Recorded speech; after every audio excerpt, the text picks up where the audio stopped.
Breaking tonight, a deal between Israel and Hamas to release some hostages and pause fighting. After weeks of intense fighting and intense pressure to free those held captive, what we know about the deal and who could be released and when. A fiscal update in challenging economic times.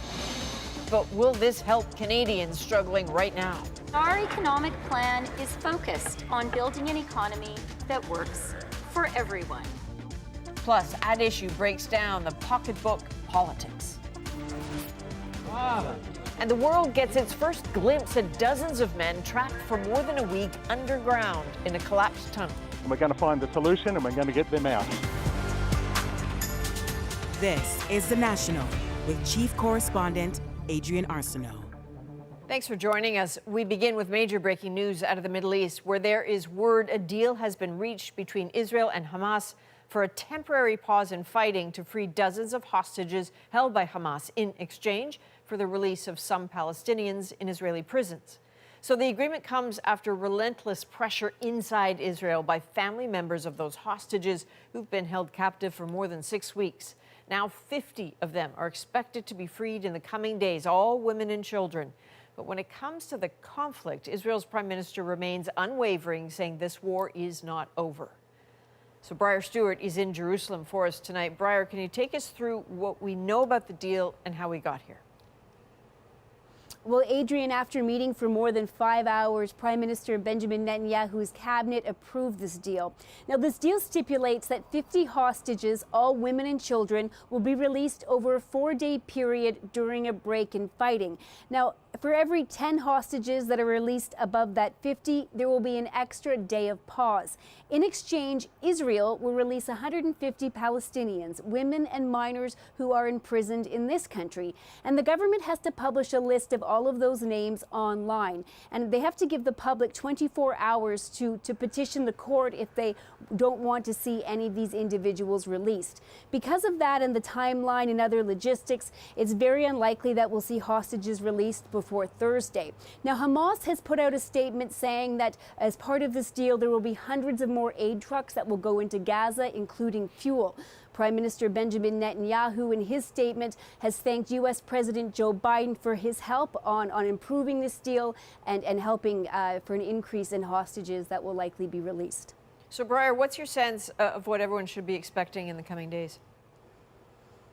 Well, I mean, there's a lot of things to watch. Obviously, this is a deal on paper. Executing it is a much different thing.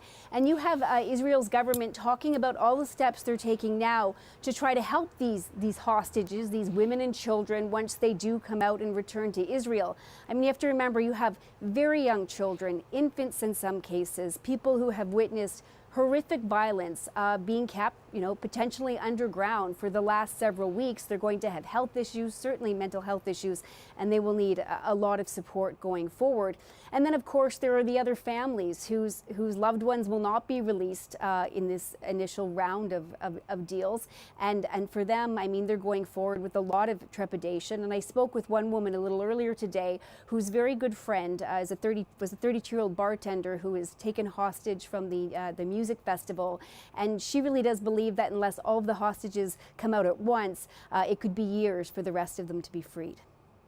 I hope the deal will become to bring everyone, not just 50, 100. We want all the 240. We need all of them right now together. If they don't bring them together, we will wait in a long time. Now, the government has said that this is just the first round and that they are going to do everything they can to get the rest of the hostages released. But the families are very concerned because the government has said that it's committed to eliminating Hamas. And part of that, a big part of that, obviously includes targeting these tunnels, these underground networks, where it's believed that a great deal of the hostages are being held. All right, Briar Stewart in Jerusalem for us tonight. Thank you. So this deal comes after weeks of demonstrations filled with impassioned pleas to make freeing the hostages Israel's top priority. Thomas Daigle now on that message and how it led to where we are tonight. For 45 days, their families and supporters have fought to keep them front of mind. plastering the hostages' faces everywhere, part of a global campaign to bring them home. Even setting up empty Shabbat tables for all to see, a symbol of the pain loved ones are suffering. That's what we're all living through. It's a nightmare. Thomas Hand's 9-year-old daughter, Emily, was among those Hamas dragged away on October 7th. Israel estimates 240 were taken, some from their homes, others from a music festival, all seized swiftly and violently. Abigail Moridan ran for shelter after militants killed her parents. Friday is Abigail's 4th birthday, and that she should be home with her family and with her sister and brother, and she isn't right now. At least some of the hostages are thought to be held in that network of underground tunnels, deprived of daylight with no way of giving any sign of life, except for a few hostage videos released by militants and labeled by Israel as psychological propaganda. At age 85, Yocheved Lifshitz bluntly described the ordeal after she was freed in October. "I went through hell," she said. Hamas released 2 hostages in October, then another pair 3 days later. Some families accuse Israel of prioritizing strikes in Gaza over efforts to free hostages. Their emotions boiling over as families confronted Israeli lawmakers. Stop talking about killing Arabs. Talk about saving Jews. This is your job. The War Cabinet and the Prime Minister were much more focused on getting to Hamas than they were on releasing the hostages, and that has slowly changed. Even if more hostages are released this week, many will not be. Rather, still living a nightmare they could have never seen coming. Thomas Dagg, CBC News, Toronto. We will have much more on this breaking news in just a few moments, but first to Ottawa, where the finance minister's fall economic statement focused on 2 issues hitting Canadians hard: affordability and housing. As first reported by CBC News, Ottawa is committing $15 billion to build rental housing, with $1 billion for social housing, along with some targeted measures to ease inflation. But with an expected deficit of $40 billion, there is little new money for anything else. Rafi Boudjikanian starts our coverage off tonight with the details of the federal government's plan and the political reaction already rolling in. Facing a worsening economy and growing pressure to help struggling Canadians without breaking the bank, the finance minister tried to strike a hopeful note. Our economic plan is focused on building an economy that works for everyone, with good jobs that people can count on. The government's fall economic statement outlines relatively modest new spending, $21 billion over 6 years, most aimed at housing and targeted programs to ease affordability at a time when many are worried about both. You see $100 billion for investment directly in affordable housing. You see additional support for co-ops. As CBC News previously reported, there is a $15 billion loan program starting in 2025 to help build new rental housing and a $1 billion fund for affordable housing. I think just there's this enormous amount of economic uncertainty. Some worry with almost no economic growth projected next year and no balanced budget expected for the foreseeable future, Ottawa may be dealing with trouble soon. We're very close to a recession environment now. We've seen output is effectively stalled. We're seeing increases in the unemployment rate, and it's like we're with the amount of debt in this economy, it's definitely something that's going to keep policymakers up at night. After hammering the government for months over housing and affordability, the opposition was unimpressed. This update can be summed up very simply: prices up, rent up, debt up, taxes up, time's up. While the government's confident it will avoid a post-pandemic recession, it will still be years before it sees anything like a balanced budget. And the finance department is facing a $40 billion deficit for this year. Rafi Boudjikanian, CBC News, Ottawa. Now let's take a close look at those billions of dollars promised for housing and how long it could take for that cash to start rolling out. Lindsay Duncombe spoke with some Canadians who say they need it right now. Early in the day, organizers at this Vancouver conference for nonprofit housing were optimistic about what the government would announce. It's very, very welcome news. It's something we've been advocating for. We've got hundreds of shovel-ready projects where the zoning is in place, permitting is in place. What they're lacking is the finance. But then came the details, specifically that $15 billion in loan funding for rental housing would not be available until 2025-2026. Same timeline for the $1 billion for purpose-built community housing. The CEO of the BC Nonprofit Housing Association called me back to make sure I knew how disappointed she was. A sentiment echoed by the provincial housing minister. I'm a little concerned that the money is out to 2025 and 2026. People are struggling for housing right now, and we need those dollars right now. The problem is, when interest rates went up, some rental housing projects were stalled or shelved. The cash promised today likely won't mean move-in ready homes until at least 2030, says the BC Nonprofit Housing Association. And there's no guarantee builders will take the government up on its offer. So you can provide low-cost loans, but if the private sector looks at market conditions or is looking at the economics of their projects and it still doesn't work, even with low-cost loans, they're not going to build. This researcher is glad to hear the government talk about housing, but we don't think that the gravity of the housing crisis is reflected in the announcements that were made today. And the thing about waiting so long for cash to start flowing is a lot can change in a couple of years, including governments. Long-term promises may not survive an election. Lindsay Duncombe, CBC News, Vancouver. Let's bring in Chief Political Correspondent Rosie Barton. So, Rosie, what's the message here that the government is trying to send with this update? Adrian, I think it's a recognition that things are just as hard for the government as they are for Canadians, frankly. They are feeling squeezed partly by their own past spending during COVID in particular, but also by interest rates and inflation. And this is the government trying to operate within those constraints. So, yeah, you're certainly going to hear the Conservatives talk a lot in the coming days about spending, but actually it's relatively small compared to past budgets and updates from this government. This is really about trying to build on things that have already been done, particularly when it comes to housing, but not make things worse for Canadians at a time when inflation's starting to track down, and there's also a hope that interest rates have now hit their peak. And of course, politics at play. Can you give us a sense of the politics going forward? Well, we're not heading to an election. That's the headline. The Conservatives don't like this, but there is enough in here to keep the NDP happy, and that's their dancing partner. Things are going to be pretty bleak, frankly, when it comes to growth and employment for some time yet. And the dilemma for the government is going to be, how do you sell your economic policy as good for Canadians when things aren't getting better immediately, just over time? And there may not be enough time politically here for this government, but we'll have to wait and see. All right, thank you, Rosie. You'll be back a little later with a special edition of At Issue. For so many Canadians struggling with the cost of living, a potential glimmer of hope tonight. Canada's inflation rate cooled to 3.1% in October. That is down from 3.8% the month before. A big reason why, a drop in the price of fuel. While those numbers are good news, as Anise Haydari tells us, it may be a while before Canadians feel the relief.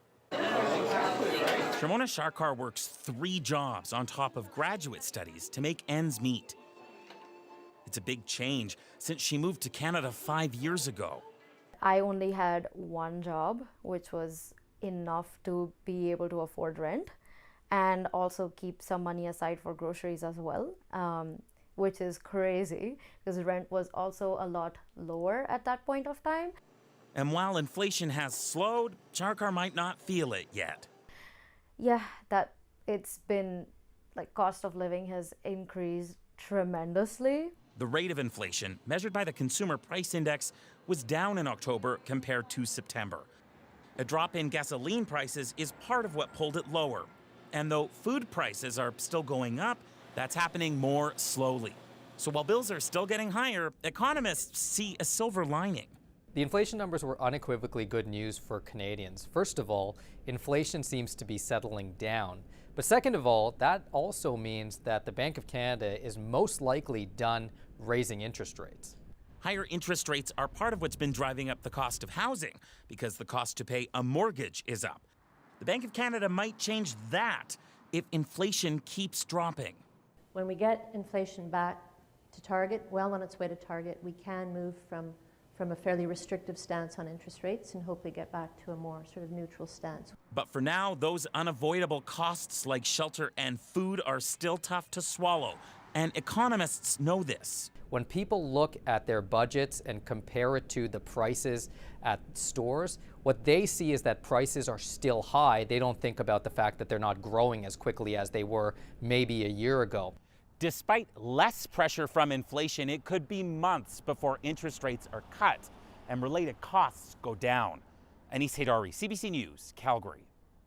We're getting a look tonight inside a collapsed tunnel in India where dozens of men have been trapped for more than a week. And there's a whole team of us here, and we're going to find the solution and we're going to get them out. New images of the men and renewed hope for their rescue. Plus, the promise of billions in more spending in a fall economic update from the federal government. All right. At Issue will be here to break down what it all means. And later, 5 pounds of potato salad and one very big question: why? My mission was to try to eat the potato salad at the grave of our 4th Prime Minister. A Halifax man's strange challenge to himself. We're back in 2 weeks. Please join Prince Harry at center ice for a ceremonial face-off. Well, look who's there. Prince Harry and Meghan Markle making a surprise appearance at the Canucks game in Vancouver last night. The couple sat in the VIP box with the Premier and local Indigenous leaders. Their appearance was part of the lead-up to the Invictus Games, which will take place in Vancouver in February of 2025. Hundreds of thousands of public sector workers are off the job in Quebec, closing schools across the province and canceling medical appointments too. And as Alison Northcott tells us, today is just the beginning. School support staff on the picket line say their working conditions and wages are untenable. We put on the line our mental health, physical health, and basically our whole integrity, just to make sure the school still stands up. They're among more than 400,000 Quebec public sector workers on a 3-day strike, including teachers and healthcare workers. We're missing too many people. We're working with reduced teams. We need better working conditions. Some non-essential healthcare services are canceled or delayed, and most public schools are closed, leaving parents to make other plans for their kids, like bringing them to work.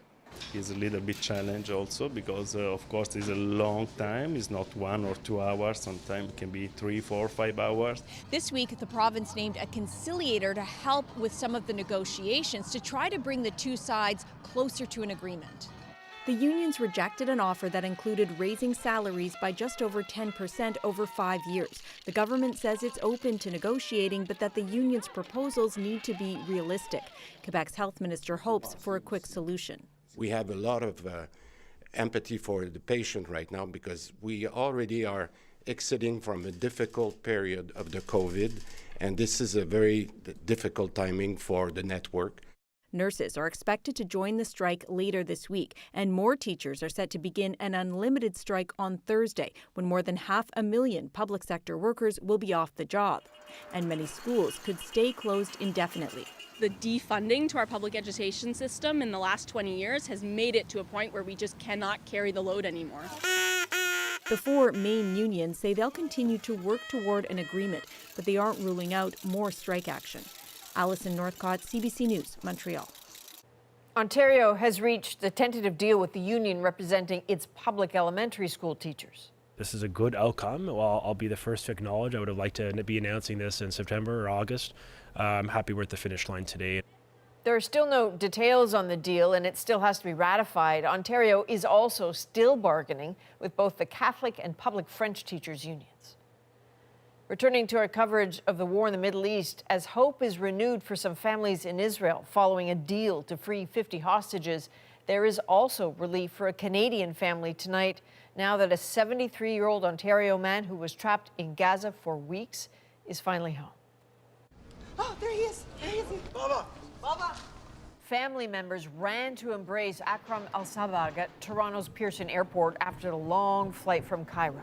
We made it. He described the dangers he endured, including the perilous walk from the north of Gaza to the south, a trip he thought he might not survive. I tell my wife in the phone, okay, I wanna tell you what to do after I'm dying, because I don't believe I will come back. The London, Ontario resident says even after making it to the Rafah crossing, nothing was certain, and it took 5 attempts to finally get into Egypt. I don't believe I'm with you now and talking in Canada now, you know? Like, this is a dream. Yeah, a dream. This dream. He made it.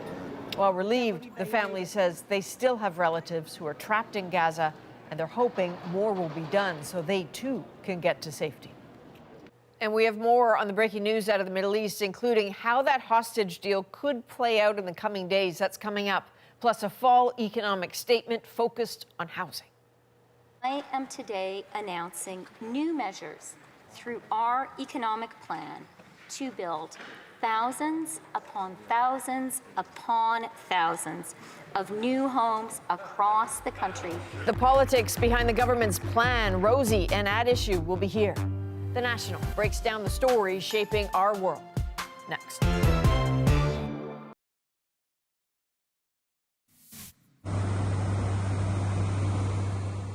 That is smoke and ash filling the sky after a volcano erupted on a remote island of Papua New Guinea. Authorities say the Mount Ulawun sent volcanic smoke as high as 15,000 meters. It's the volcano's first significant eruption since 2019, and this has caused the cancellation of flights in and out of the region. No reports of any casualties or injuries.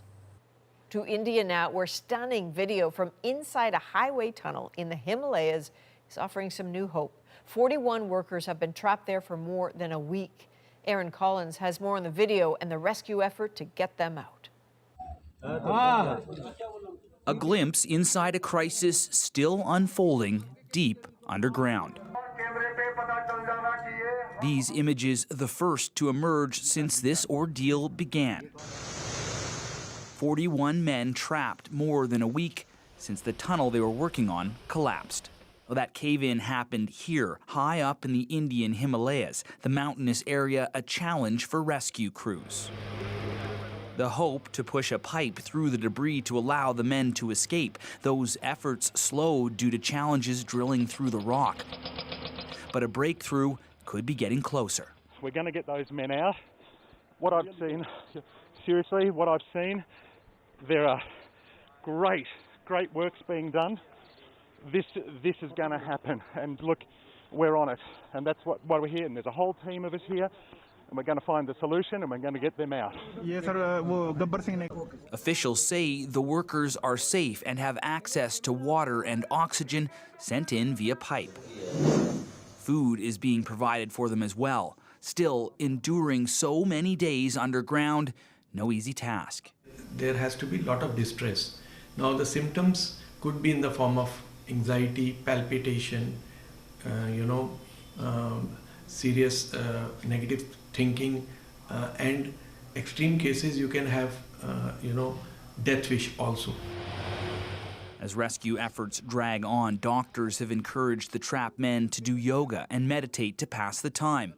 Indian officials have yet to say what caused the cave-in, but the area is prone to mudslides, earthquakes, and floods. And whatever caused the collapse, these men hope to soon see the light at the end of this tunnel.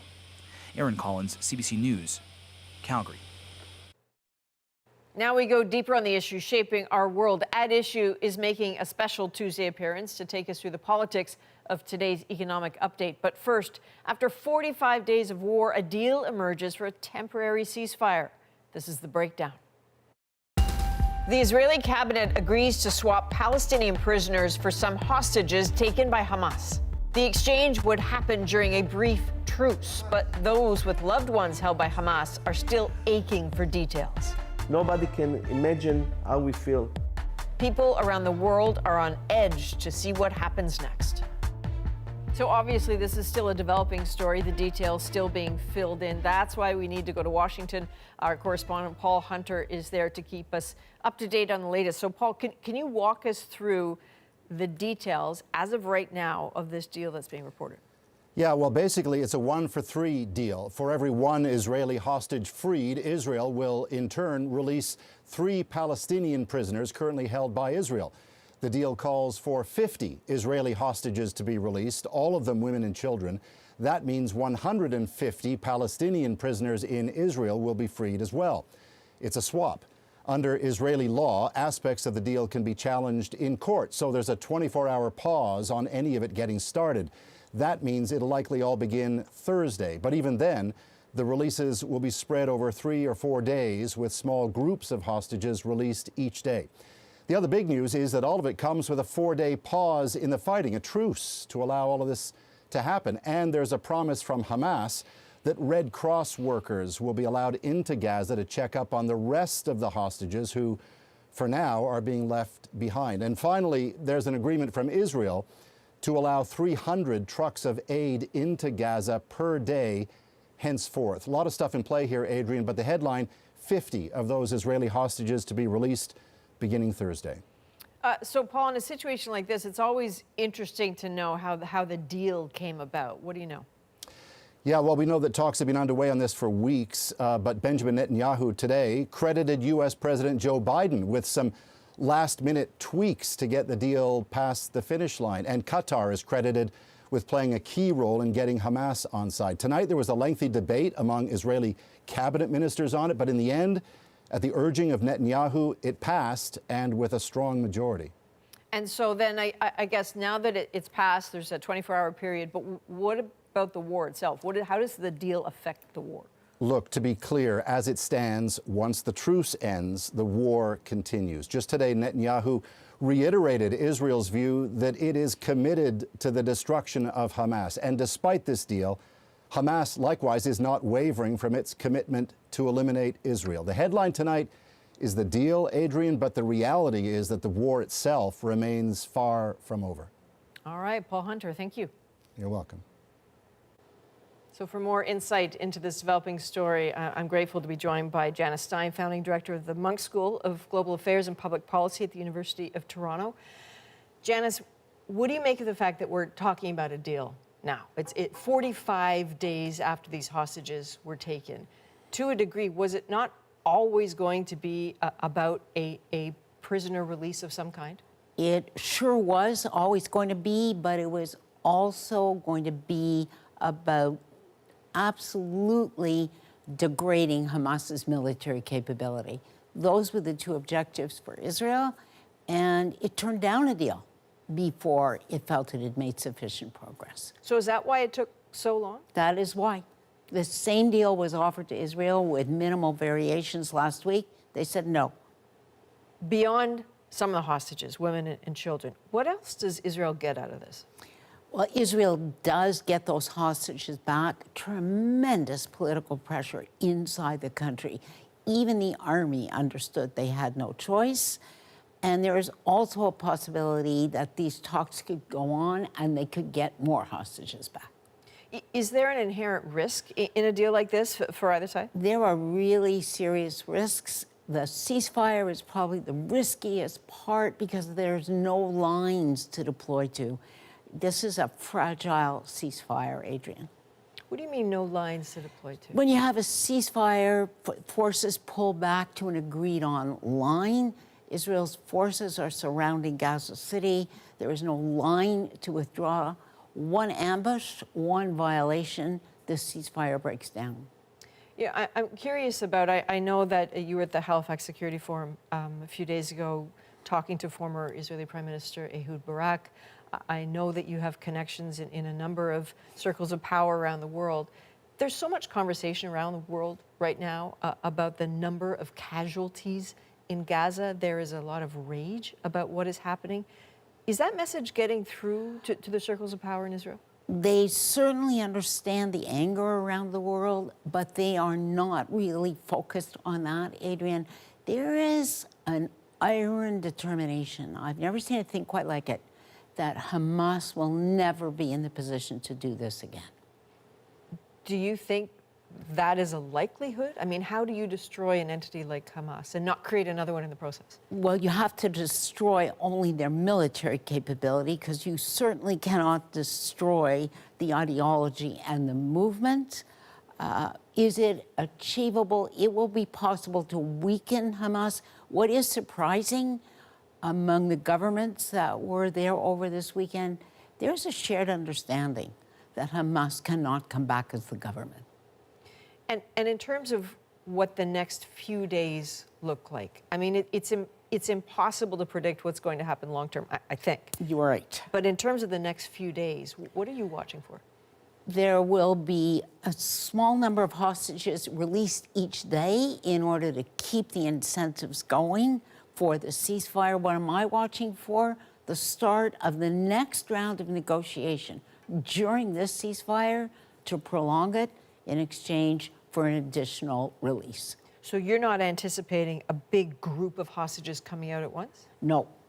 It's going to be a staged release spread out over the 5 days to make sure that there is no incentives on Israel's part to violate the ceasefire.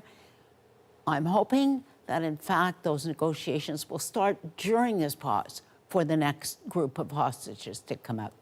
And for the men to come out? Because we're only talking about women and children as hostages and women and children as prisoners. They're men who were civilians, not soldiers. That will be the next group. Some of them are older. That will be the next group. There is the possibility, if the hostage negotiators are good enough to seize the opportunity, that happens during this ceasefire. And then I suppose eyes, too, on what happens elsewhere in the region. Lebanon, Syria, Yemen. Yes, but it's unlikely that Hezbollah would disrupt during the ceasefire. So I think we've got this pause. The real question is, what do we make of it to broaden it and deepen it? All right, Janice Stein, it's always a pleasure to talk with you. Always a pleasure to be with you.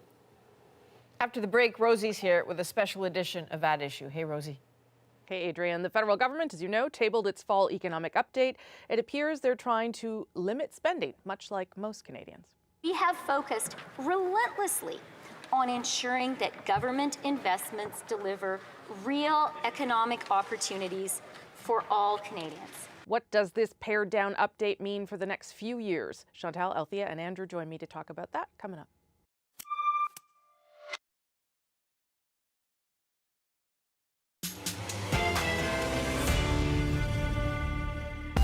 At Issue on a special Tuesday edition, the Fall Economic Statement. Our economic plan is focused on building an economy that works for everyone. But in challenging economic times, is it enough to help Canadians? Common sense conservatives will vote non-confidence on this disgusting scam. So far, we're going to continue to work to get Canadians help. So with little new spending, what message should we take from this update? Hi there, I'm Rosemary Barton, here to break it all down. Chantal Hébert, Andrew Coyne, and Althea Raj. Good to see you all. I'm going to start with you, I think, Chantal, on what message you're taking from this. And of course, I said small spending. That is a relative statement. It's small spending compared to things this government has done in the past. But what message do you take from the update? So I'll hold my breath until Andrew is overjoyed by the smaller spending. Meanwhile, I'm reading politics into it for obvious reasons. We're coming to an election. We are in a pre-election setup. And I think the Liberals have realized that they're going to be running against the Conservative Party that claims it's going to balance the books. So basically, they are set to do a number of things. A campaign on this notion that if they were re-elected, because that is in the horizon where they placed it, they would limit deficits to 1% of the GDP, 26, 27. So they'll either be dead or be there. And then probably challenge Pierre Poilievre to demonstrate how we would get rid of a $38 billion deficit, and that's the forecast, not necessarily what would happen. It could be higher once the election is on. Does this make it a solid fiscal plan? I'm not convinced. But what it also says, there's a downside to this, is that if the Liberals are serious about what they said today and the 1% of GDP in 26, 27, then they have no money to promise anything because they've run out of fiscal room. Yeah. I mean, that was what I thought too, Andrew, was if things are this bad, how on earth are they going to table a budget and then campaign on a budget at some point? But first, give me your impressions. Well, there's a whole lot of distraction, basically. They put the housing stuff up front, which is fine, but is really not going to make that much of a difference to housing affordability, to be frank. It's tinkering around the edges. There's some stuff in there about competition that's intriguing. We'll see what it means in the end. But all of this is basically to divert your eyes from a deteriorating fiscal position. They managed to keep the deficit this year to $40 billion by suddenly discovering another $5 billion in expected recoveries of overpayments for COVID payments. So we'll see whether those materialize. But out years, the deficit's now going to be another $12 billion more than they projected just 7 months ago. $12 billion a year more than they projected 7 months ago. They keep announcing guardrails and anchors. So the new one is 1% of GDP for deficits. But meanwhile, the old guardrail, the one that was supposed to be in place of a constantly declining debt to GDP ratio, they've missed that again. And in fact, it's going to continue to rise for the next 2 years. So, and the final thing is that the interest costs now are way over what they projected, again, just 7 months ago. Next year's interest costs are going to be $52 billion. That's twice what we spend on national defense, which, by the way, we're not increasing.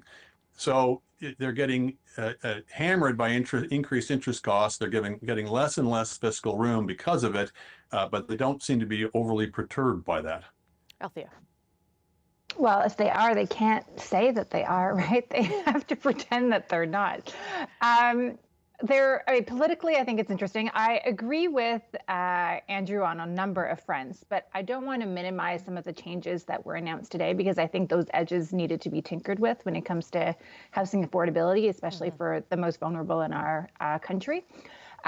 It is very much a political document. A lot of the spending is actually booked not for next budget, but the following budget. So one would assume the election budget. Yeah. I thought it was really interesting how some of the measures in the fiscal update are intended to steal some of the Conservatives' thunder. I think about when it comes to labor mobility, for example, that is something that Pierre Poilievre has talked about. Now the government says something like it's going to use the provincial transfers to try to push for change in that direction.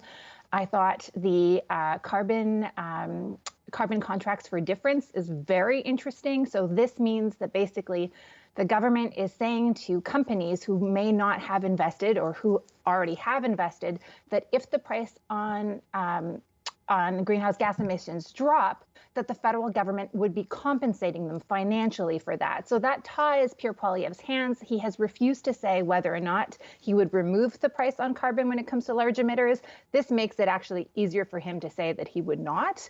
And then the other thing I thought was really interesting was not at all in the fiscal update, but was Jagmeet Singh's response to the fiscal update, where he actually acknowledged that he doesn't expect a costed plan on pharmacare. And I'm not sure that New Democrats actually realized that that's the leadership's position, that all they want is a framework. They don't actually expect a plan. So lots of really interesting political tidbits coming out today. Chantal, what did you make of some of those pivots? That, I mean, certainly saying now we'll have some legislation that will be a first step to pharmacare is markedly different than where they were just a couple of months ago. True enough, but I think Jagmeet Singh had done some preventive medicine on this last week when he said he did not expect pharmacare to be part of the fiscal update. And I read it as we're going to give them a pass. And why would they not? Because there are no grounds here for the NDP to want an election to be fought on. The other problem the NDP has, and we keep going back to it, is if you're going to have a pharmacare program the way that NDP members want it, you need some provincial buy-in. I'm still waiting to see that provincial buy-in, and I don't see it. Where does this leave the government? And I'll just get everybody quickly on this, Chantal, politically. Like, if it has to go out and sell this to Canadians as people, we're doing things to help Canadians, where does it leave them? Well, it leaves them alive to fight another day, which is as good as it can get for them at this point. I don't think we will be talking about the fiscal update next week. Andrew. Yeah, it's pretty neutral. It's not really much of a shift to the right or left. That may simply mean that they're kind of frozen in the headlights, waiting until the next budget, and where they'll make more of a significant move, perhaps. But this one is not a huge movement in one direction or the other. Is that a good thing, though, for them at this stage? Politically, I don't know. I mean, I think it depends on, if you think you can get back those center right voters that have fled to the Conservatives, if you think maybe they're going to get fed up with Poilievre or whatever, then you'd stick to a more fiscally conservative line. If you thought those voters are lost to you and the only thing to do is to try and squeeze down the NDP vote, then you'd move to the left. They haven't really done much of either in this case. Okay, Althea, where do you think it leaves them politically? And in terms of convincing Canadians they are fiscally responsible and have their backs? Well, I think in a way the opposition is doing their job for them, because the Conservatives are saying you're doing too much, you're spending too much, you're adding inflationary fuel on the fire, and the NDP and the Bloc are saying you didn't spend enough. So this is like the perfect position for the Liberals to be in. So if I was a Liberal in the Prime Minister's office, I would be thinking this was a win. It's as good as they could have expected. Is that fair, Chantal? That they are coming out sort of in the middle, and that's the place to be with this? I wouldn't call it a win, but breaking even this fall would be a first for the Liberals. It's fine to be in that kind of middle when you're at 40 or 45% in the polls. When you're at 25%, you may need to think a little bolder. Yeah, and do something that will convince people to go one way or another. Okay, well, in spite of the fact that you don't think we're going to talk about this again next week, we might talk about it again on Thursday. But we'll see what the rest of the week brings. Thank you very much. We'll be back, as I said, for our regular airing of the At Issue panel this Thursday. See you then, if not before. And now I'll send things back to Adrian in Toronto. Thank you, Rosie. Coming up, from expiring food to the birth of a local legend. He's a local hero. I hate potato salad. It's my enemy. This is so weird. 5 pounds of potato salad and a newly crowned Halifax hero. Next in our moment.